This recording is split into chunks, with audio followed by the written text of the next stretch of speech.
Se quita. Bueno, entonces eso nosotros lo tenemos que entender. Y vamos a ver ese ejemplo con un aspecto de la comprensión de sabiduría. Y lo vamos a ver con una raíz hebrea. Entonces, sabiduría, en la raíz hebrea para esa palabra es Jokmah. Pero esta raíz, o sea que en el hebreo, aquí ven ustedes consonantes, pero el hebreo son signos. Claro que esto también son signos porque grama es signo, ¿verdad? Son letras, consonantes son signos, pero directamente en el hebreo, pues son diferentes los signos y no tienen vocales. Entonces, esta raíz en sí ya tiene una traducción, ¿verdad? Ser sabio. Ser sabio, ser hábil. Pero resulta que esta palabra, ya con vocales, traducida al griego, significa Sofía. Y Sofía, ya traducido al español, significa sabiduría. Y Hakam ya es un plural, que es Sophos en griego. Entonces vean ustedes el proceso de una raíz que ya cuando se le pone vocales ya tiene otra interpretación. Fíjense, aquí sabio, aquí hábil. Aquí ya Sofía en griego y sabiduría traducida al español. Aquí Sophos ya no es Sofía, sino Sophos como plural. Eso es para que ustedes vean solo una raíz que no nos llega a nosotros esa raíz, ¿verdad? Sino que ya nos llega la traducción, muy fácil. Pero por eso es que hay que ver las notas de pie de página. Pero hoy estamos diciendo más que eso. Estamos diciendo, no basta con las notas de pie de página, porque depende de los contextos para que yo pueda entender lo que de ahí se está hablando. Luego, por ejemplo, esta raíz tiene una base, por decir así. ¿Se dan cuenta aquí, por ejemplo? Mag, ¿verdad? Mag. A este mag se le pone un prefijo y entonces ya va a significar otra cosa. Ya va a significar cinesis, o sea, inteligencia, sagacidad, o conocimiento. Va a significar, solo con que se ponga este prefijo tebu o en aquí que cambia un poquito porque cambia la M por la N, ¿verdad? Binaj. Y luego aquí, lo mismo, se cambia el prefijo por mesim y solo la raíz tiene mag y ya significa otra cosa, significa habilidad. Y luego ya las palabras cambian totalmente. Licenciada, disculpe, ¿Qué manda? solo que no le corrió la presentación. ¿Cómo? Yo sigo viendo la perspectiva histórico-cultural y teológica. Yo sigo viendo la misma diapositiva de perspectiva histórico-cultural. Y yo igual. Ah, No, no le corrieron las diapositivas. es que fíjese que se me ha caído la presentación 3 veces. Espéreme un momentito. Espéreme un momentito entonces.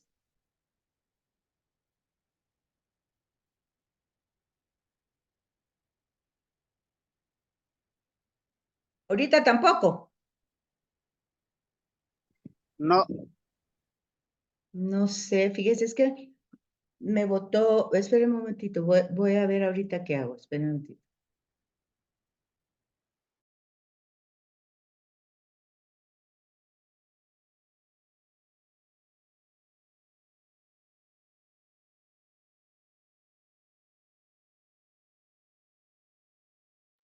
Ahí ya ven. Ya, licenciada. Ay. ahí.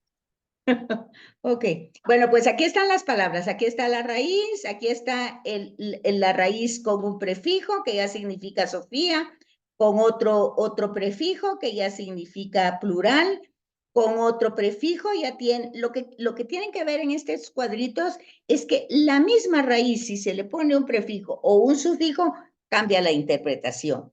Pero cuando a nosotros nos llega, como ya nos llega traducido, entonces nosotros tenemos que ver el contexto literario. O sea, es casi lo mismo que pasa con el inglés. El inglés nosotros tenemos que fijarnos porque you es lo mismo en singular y es lo mismo en plural. Entonces nosotros tenemos que ver cómo sigue el adjetivo, cómo sigue el contexto literario para poder hacer la traducción. Es igual, pero nosotros tenemos que fijarnos en eso, ¿verdad? Que si cambia, la raíz no cambia. Entonces, si no cambia en hebreo la raíz, pareciera que la palabra es la misma. Por ejemplo, vean, por ejemplo, bet es un signo hebreo. Y ese signo hebreo, que es la segunda letra del alfabeto hebreo, ya es un objeto, es una casa. Bet es una casa. Bet significa casa.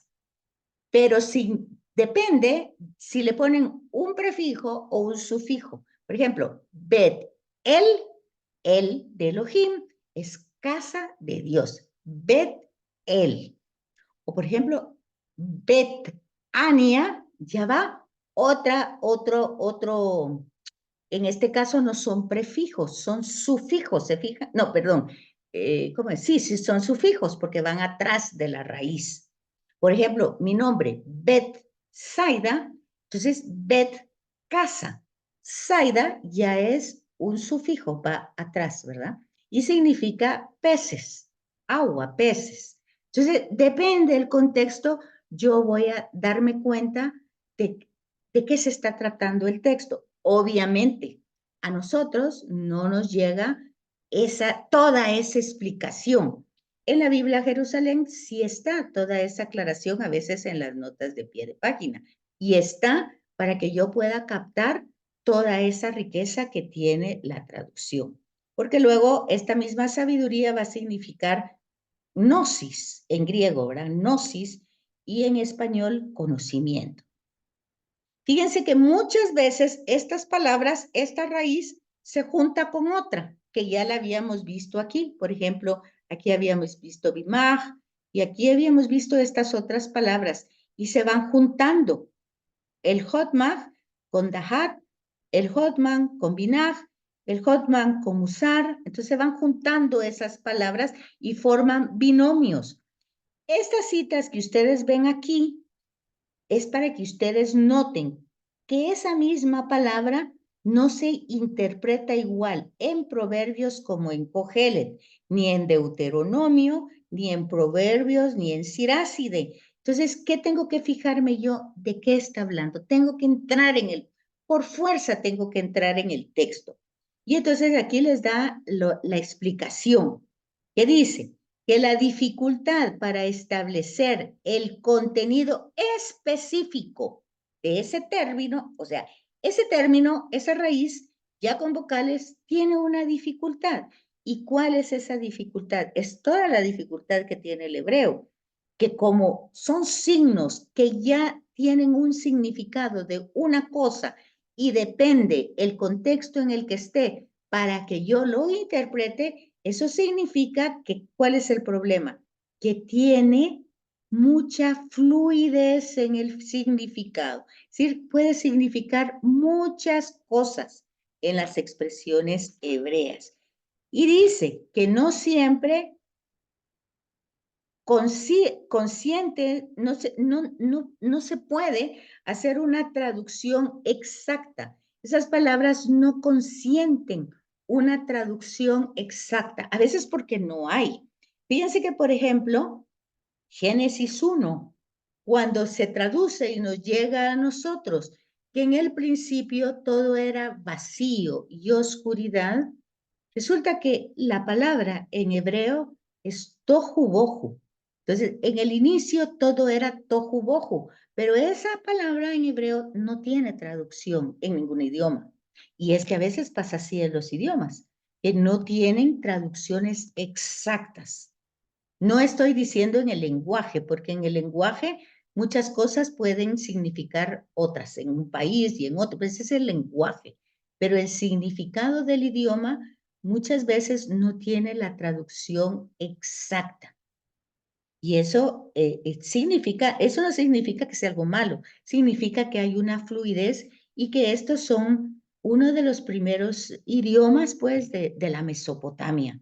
Acuérdense que según la historia universal, pues la vida empieza por esos lugares empieza la escritura sumeria, todos esos lugares, en Egipto los jeroglíficos. Entonces, des en cuenta que ahí va todo ese proceso muy primitivo, ¿verdad? Y dice que el obstáculo se deriva también del hecho de que Jokmah en Israel se encuentra vinculado a un sistema de vida. ¿Qué está diciendo? Está diciendo que no se trata de un concepto, sino se trata de un estilo de vida, un sistema. Un sistema no es solo una manera de ser, son muchas maneras de ser en la vida. O sea, la vida va a ir presentando distintas circunstancias, distintos momentos, distintas situaciones, y en esa vida hay una sola manera de ir actuando, ¿verdad? Y esa manera de ir actuando, que va formando como una red, ¿verdad? En la vida, que no solo tiene que ver con mi manera de pensar y de ser, sino con mi forma de relacionarme, mi manera de ser individual y mi mundo relacional, cómo me relaciono con los demás. Por todo eso, cualquier posible definición debe tomar en consideración el origen preciso, experiencial, o sea, de la experiencia que se vivió. Por lo que dije hace un rato, porque en Israel todos estos temas no tienen que ver con filosofía, con ideas, filo, ¿verdad? Filo, y mire, ahí entra la palabra sofía, de sabiduría, filo, pero de filo de fraternidad, de conocimiento, sino que de ideas, sino que tiene que ver con relaciones, ¿verdad? Relacional. Por ello, cualquier definición debe tomar en consideración el origen de la experiencia y la historia de los diferentes textos. ¿Sí? No vamos a ver solo un texto, vamos a ver varios libros y hay que tomar en cuenta toda esta realidad. Ha de tomarse en cuenta desde la habilidad en el arte. Es decir, muchas veces se va a hablar como sabiduría a alguien que tiene la capacidad, por ejemplo, David, que podía componer sus salmos, sus cantos con instrumento. Pues ahí se ve una sabiduría que Dios le ha dado, ¿verdad? Porque él no se la atribuye a sí mismo. Por eso todos sus salmos, sus cantos son para Dios. Pero también la manera de percibir el mundo es otra forma de sabiduría, pero también es un don. Cómo se percibe la historia. También cómo se experimenta el dolor, el sufrimiento, cómo se experimenta. Porque cuando veamos el libro de Job, vamos a ver todo ese proceso de dolor y sufrimiento de Job y cómo lo va a ir experimentando y cómo lo va a ir él describiendo o exponiendo, ¿verdad? O cuando se ve Cantar de los Cantares, que es como un poema. O cuando se ve Proverbios, que es como la colección de dichos, no solo que han surgido de Israel, porque ya entonces entramos en la parte histórica, donde Israel se ha relacionado con distintos imperios. Y luego, lo que siempre vimos en profetas, la época en que está escrito ese texto. Todos los libros sapienciales, adivinen ustedes cuándo se escribieron, después del exilio. ¿Qué estamos diciendo? Están muy en el Antiguo Testamento, están muy al principio, pero fueron escritos unos 500 años antes de Jesús. Después de la experiencia del exilio. ¿Se recuerdan cuando vimos profetas? Vimos que habían profetas que anunciaban una gran desgracia, el mismo Isaías, antes del exilio, en el exilio y posteriores del exilio. Vimos que se nombra el libro de profetas por como un solo autor, pero vemos justamente lo que ahorita estamos viendo, que lo que está narrando, la narración de ese escritor, que seguramente no se llamó Isaías, ¿verdad? Pero que la temática va colocada ahí. Entonces vemos que no es la misma narración que se da en los primeros capítulos, como en los de en medio, como en los del último. Entonces, el trito Isaías. ¿Qué es lo que están tomando ahí en cuenta? Esto que estamos explicando hoy, ya de una manera más práctica. Entonces, ¿cómo es que ahí, cuando vemos profetas, vemos cómo se va a experimentar el dolor, el sufrimiento, la soledad, la muerte? ¿Cómo? Bueno, tenemos que ir al tercer Isaías, ¿verdad? Porque Isaías, bueno, el tercero y un poco el segundo, porque el segundo es cuando ya están en Babilonia y el tercero cuando regresan. Pero acuérdense que cuando regresan todo está devastado, ¿verdad? Pero ahí hay un gran movimiento de esperanza, porque encuentra eh, eh, en Esdras y Nehemías se encuentran un rollo de la escritura que lo habían escondido en alguna vasija y lo encuentran entre todas las ruinas, y para ellos fue la luz, porque vieron ahí de que Dios no los había abandonado y su palabra seguía presente con ellos, y entonces empieza la renovación y ahí surge el judaísmo como religión. Y lo que Jesús va a encontrar de fariseos, saduceos, todos esos grupos justamente se empiezan a formar a raíz de este encuentro de Esdras y Nehemías. Y ahí se escribe toda esta sabiduría para darle sentido al dolor, a la vida, a la capacidad de vivir de un modo sereno, esperanzado, paciente, aún en los momentos más difíciles de la vida. Porque eso no lo voy a lograr yo por mis fuerzas y mis capacidades, ni por mi mucho pensar positivamente, ¿verdad? Como diría el psicólogo, piense positivo, mire positivo, usted no, pues eso no se logra. Entonces, al contrario, esto lo da solo el Espíritu. Y nosotros ya ahí nos vamos al Nuevo Testamento y ya vemos toda la sabiduría de Jesús de Nazaret al darnos su Espíritu del resucitado, o sea, el Espíritu Santo. Entonces, desde la búsqueda de los principios del universo hasta la evocación de la historia patriarcal, ahí está hablando, búsqueda de los principios del universo, los primeros 11 capítulos, hasta la evocación de la historia patriarcal, todo el Génesis y sus tradiciones. Cuando habla de tradiciones orales. Cómo todas esas experiencias se están transmitiendo oralmente. ¿Qué es lo que ellos van conociendo ahí? La actuación de Dios en la historia. Y esa actuación se vuelve una experiencia personal que después quiere retribuirlo o regresarlo con una experiencia religiosa. O sea que la religión no viene a ser tradiciones que tuvo mi abuelita y mi abuelito y que me transmitieron. No, es mi experiencia personal de esa existencia que luego yo le voy a dar un culto, o si no quiero decir la palabra un culto, le voy a dar una respuesta, le voy a dar un lugar en mi vida, le voy a expresar mi gratitud, mi alegría, mi gozo. Por eso se llama celebración, porque yo voy a ir a expresar todo lo que es en mi vida y voy a un lugar a expresarlo, a vivirlo, a experimentarlo, a reconocerlo, a ser testigo de que todo esto a mí también me pasa. Y entonces se vuelve eso una experiencia religiosa de ese ser trascendente. Es decir, el ser es trascendente, pero con Jesús se vuelve inmanente. Trascendente quiere decir que está más allá de mi conocimiento y de mi realidad. Eso es el Antiguo Testamento, pero en el Nuevo Testamento se vuelve inmanente, porque se va pero se queda, ¿verdad? Entonces, físicamente no lo veo, pero está dentro de nosotros, está con nosotros, camina con nosotros. Entonces, es una realidad de trascendencia porque se va y de inmanencia porque se queda.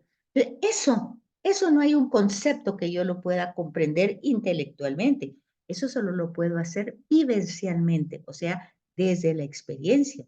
Yo puedo darme cuenta que esa realidad es vivificante, que es cierta, que no forma parte de mi imaginación, sino que concretamente yo puedo saber que Dios está actuando.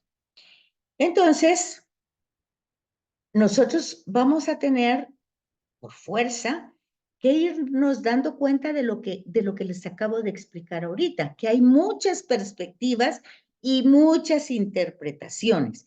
Y no se trata de que yo quito esta, pongo aquella, sino que voy tomando de cada una la que va configurando mejor mi propia experiencia. Porque no se trata de que le voy a creer a Bonrado o le va a Benedicto XVI, porque ellos tuvieron su experiencia y hablan desde su experiencia. Pero la mía pudo haber sido diferente. Entonces, habrán elementos de alguno que van a estar muy de acuerdo con la mía y elementos de otros, ¿verdad? Entonces vamos a ir configurando, pero eso no lo voy haciendo yo desde mi vida, sino es Dios desde la relación que yo tengo con Él y la relación que yo tengo con su palabra que Él ha revelado. Entonces aquí tenemos distintos autores que van a ir definiendo esta palabra hebrea, Hokmah, ¿verdad? La va a ir definiendo en conceptos, va a ir dando como ideas, y la equivocación que es quedarme solo con esa, sí, yo estoy de acuerdo con este autor, porque este me encanta. Pues sí, le puede encantar, pero cuando usted se queda con uno, se reduce su visión, la vuelve miope solo con esa mentalidad. Hay otra perspectiva, ¿verdad? Distintas. Y no es que yo me tenga que casar con una sola, sino que yo leo para tener una diversidad y tener una visión en conjunto. Entonces, por ejemplo, Von Rad, ¿cómo define la sabiduría? Va partiendo de este término, no es que se lo está inventando. Él estudia el término, estudia la raíz y dice que es el conocimiento práctico de las leyes de la vida y del universo. Pero fíjense bien, basado en la experiencia. O sea, yo no conozco las leyes de la vida y del universo porque, por ejemplo, hoy dicen que hay unos hoyos negros en el espacio. Bueno, yo eso no lo he experimentado. Y yo no experimento esos hoyos, ni me puedo imaginar cómo en un espacio negro puede haber un hoyo negro. Yo eso no me lo puedo, en mi imaginación no entra. Pero no importa, porque eso no me hace más yo ni menos yo. No pasan nada conmigo de que hayan hoyos o no hayan hoyos y que sean negros o de otro color. No. Pero el que está estudiando eso, el científico, ese es un gran hallazgo, esa es una gran cosa y qué bueno para él, ¿verdad? Pero yo estoy en otra historia y qué bueno, yo sé eso, pero no me hace, no cambia mi experiencia. Entonces, cuando estas leyes de vida y del universo están basados en la experiencia, ya quiere decir, yo veo la creación de otra manera, veo el orden social de otra manera, porque está como está. No es que yo me la imagine o que me la invente o que quiera tapar el sol con una mano o con un dedo y que quiera poner todo blanco cuando es negro, no, sino que la focalización, mi perspectiva es desde otro lado. Entonces la sabiduría se percibe en ese sentido, en el plano humano existencial, o sea, no como conceptos, como ideas. Se adquiere como adquisición a través de una educación progresiva, así como ustedes, por ejemplo, están estudiando temas bíblicos, va teniendo una educación progresiva que al mismo tiempo la van asimilando con su vida, le van haciendo una amalgama de las dos cosas. No es solo una ni es la otra, son las dos cosas que se van ahí entretejiendo progresivamente. Y entonces va dando un conocimiento más profundo, penetrante, de lo que es lo real, no imaginario, ¿verdad? Que lleva a saber hacer y a saber vivir. O sea, no se queda como, ay, bueno, yo soy católica, pero no practico, o soy católica por tradición, no, yo entiendo lo que esto significa, sé lo que esto implica, y entonces, de acuerdo a eso, yo quiero conocer cómo actúa Jesús, soy su seguidora, quiero conocer cómo hace las cosas, saber hacer, poder hacer y saber vivir, ¿verdad? Eso no significa que en ningún momento yo me tenemos el ejemplo de Pablo, ¿verdad? Que él dice que no puede hacer el bien que quiere, y eso no quiere decir que sea porque no se esfuerza o porque no crea. No, hay una condición humana que la sabiduría no la va a anular. Seguimos siendo humanos. Nunca vamos a ser ángeles, porque si Dios nos hubiera querido ángeles, nos hubiera hecho ángeles. Pero somos humanos.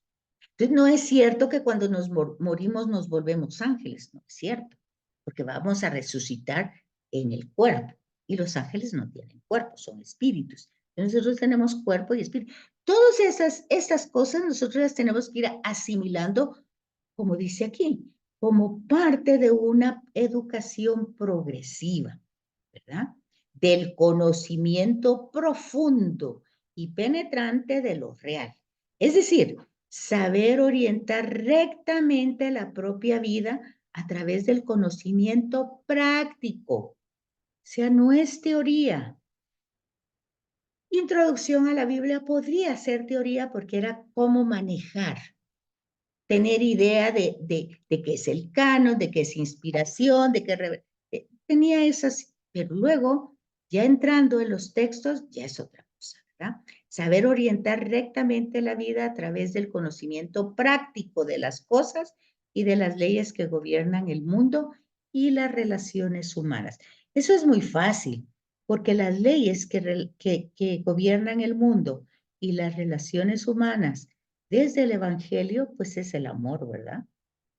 Es eso, pero no es un amor como yo quiera, no, es como yo los he amado. Ámense unos a otros como yo los he amado. Y no hay amor más grande que el que da la vida, pero no la da para que se la regresen, sino que la da porque Jesús lo dice claramente, a mí nadie me quita la vida, yo la doy. Bueno, entonces vamos, todas esas conexiones van haciendo lo que von Rad va a definir como sabiduría. Pero para eso hay que hacer todas esas conexiones, como una red donde usted va colocando, y es como un rompecabezas, usted va colocando las piezas y va encontrando el sentido. Luego, aquí hay otro autor, R.N. Whitebright, y él rechaza la existencia de una sabiduría institucionalizada en Israel. Es decir, Israel no lo tuvo como institución. Así, por ejemplo, el profetismo fue una institución. El decálogo, que eran 10 palabras, se volvió en las leyes, ¿verdad? En la Torá, una constitución de normas, de leyes. Por eso, lo que eran 10 palabras de amor para acercarse, para mantener esa relación amistosa, luego se vuelve en un libro que se llama Levíticos, ¿verdad? Ustedes lo vieron en Pentateuco. Es decir, van todas las leyes para el culto, para la construcción de un templo, todo va en normas, códigos, códices. Eso ya lo estudiaron ustedes. Entonces, este autor dice, la sabiduría no fue así, no fue como el decálogo, no fue como la alianza, que también se volvió una institución, sino que, es decir, no fueron agrupaciones específicas de personas, como también el profetismo se volvió una institución junto con la monarquía. Este autor dice, no, en Israel la sabiduría no fue eso. No fueron personas dedicadas a cultivar la sabiduría, escuelas dedicadas a promover la sabiduría, a una u otra clase de asociaciones semejantes. En la Biblia, ok, aquí ya estamos entrando a lo que nosotros estamos viendo. La sabiduría es, sin más, una dotación natural que algunas personas poseen en mayor grado que otras y una inteligencia innata de tipo general. O sea, personas que pueden tener ese don, que lo da Dios, obviamente, ¿verdad? Que de alguna manera unos lo tienen más desarrollados que otros. Por ejemplo, en la Biblia tenemos a Salomón, ¿verdad? Salomón dice, pues tenía este don y él se da cuenta y lo pide a Dios para cultivarlo, ¿verdad? Cuando empieza su reinado después de que muere David. Tenemos otros personajes. A los profetas nunca se les dicen que sean sabios, ¿verdad? Es lo mismo es lo mismo que hablábamos con los profetas. En algunos contextos se le va a llamar como videntes, en otros como que hacen como magia, en otros como visionarios, ¿verdad? Pero en Israel, que es un profeta, pues es la persona que habla en lugar de Dios, es la boca de Dios en Israel.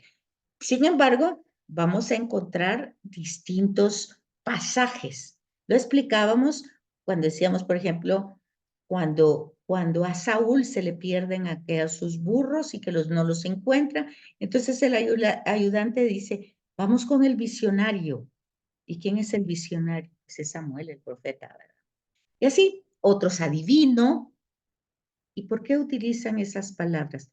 Porque en los otros contextos de los otros países, por ejemplo, Egipto, se acordarán ustedes cuando Moisés quiere sacar a la gente de Egipto, pues todo lo que hace Moisés lo hacen los magos de Egipto, ¿verdad? Que son como profetas, como sabios, ¿verdad? De la sabiduría egipcia. Bueno, entonces, algunos lo tienen en más grado que otro en Israel, ¿verdad? Él entiende así, no como una institución, sino como dones muy personales, como una inteligencia innata que lo va teniendo. Por ejemplo, en la Biblia tenemos otro personaje así parecido, por ejemplo, Daniel, ¿verdad? Tenemos a ese profeta, y también tenemos un poco a José, el hijo de Jacob. Entonces tenemos y no es el mismo, no nos podemos quedar solo con una figura, sino que vamos viendo el progreso de esa temática. Gramsci dice, distingue entre la literatura sapiencial, tradición y pensamiento sapiencial, y la sabiduría abarcaría las más distintas manifestaciones de la realidad sapiencial, definiéndola como búsqueda de la autocomprensión, ¿verdad? De quiero comprenderme, en términos de relación con las cosas, las personas y el creador. Es decir, la sabiduría va a ser como poder reconocerme, tener una autocomprensión de mí mismo. ¿Para qué? Pues para poderme relacionar auténticamente. ¿Con quién? Pues con el Creador, con Dios, con las personas, con las cosas, ¿verdad? No darle ese valor inaudito a cosas que no la tiene o a personas que no la tienen o a objetos que no lo tienen, ¿verdad? Es increíble cuando uno mira tantas ideologías y cómo van cambiando los pensamientos, ¿verdad? Imagínense, aquí habla de autocomprensión en términos de relación. Personas, animales y cosas, y obviamente con el Creador, porque a veces vemos cómo se eleva el valor de un gatito o un perrito ante una persona. Bueno, eso no es sabiduría, ¿verdad? Será moda, pero no es sabiduría. Tenemos otro, Murphy, él le interesan los textos sapienciales en relación con la conducta humana.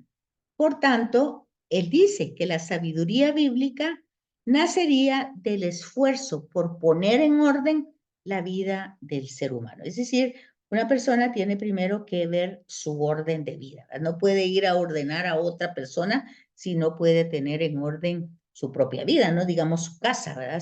Empezando por su propia persona.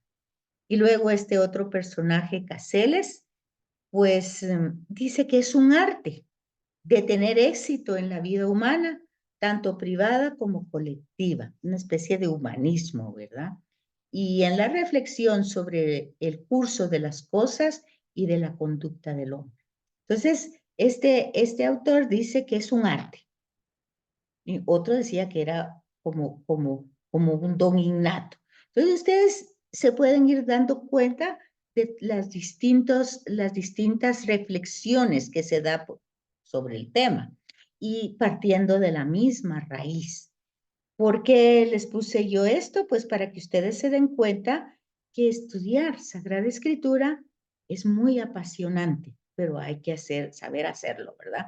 Hay que tomar en cuenta todos estos elementos para no, pues, perder el tiempo, ¿verdad? Solo teniendo ideas que tal vez me confunden.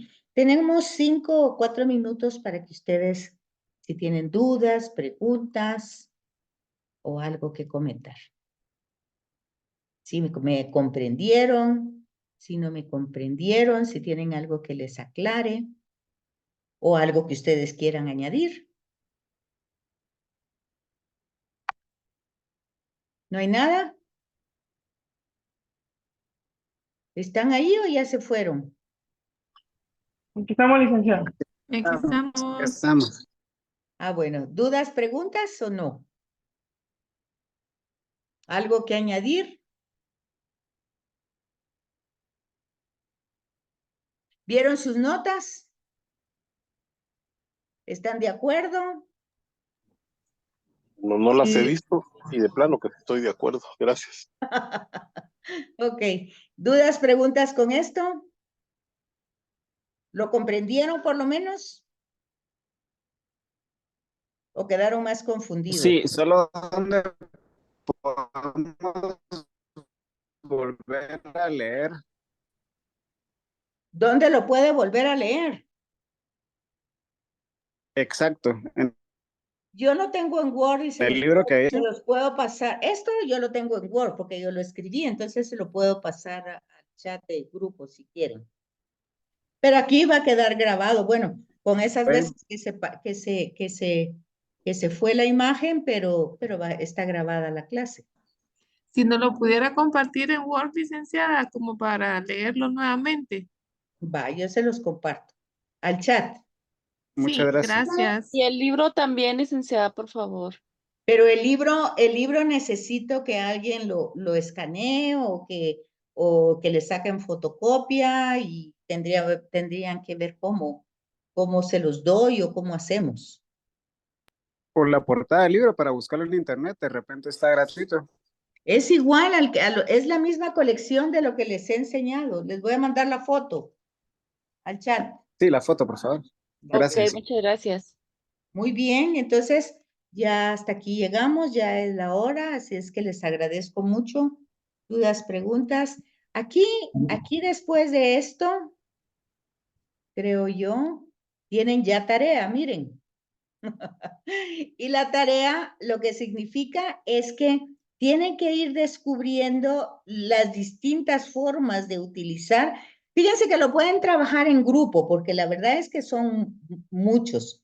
Pueden hacer un grupo entre ustedes aquí, bueno, hoy solo hay 13 personas, pero si siguen todos, fueron creo que 19 o 21, no me acuerdo.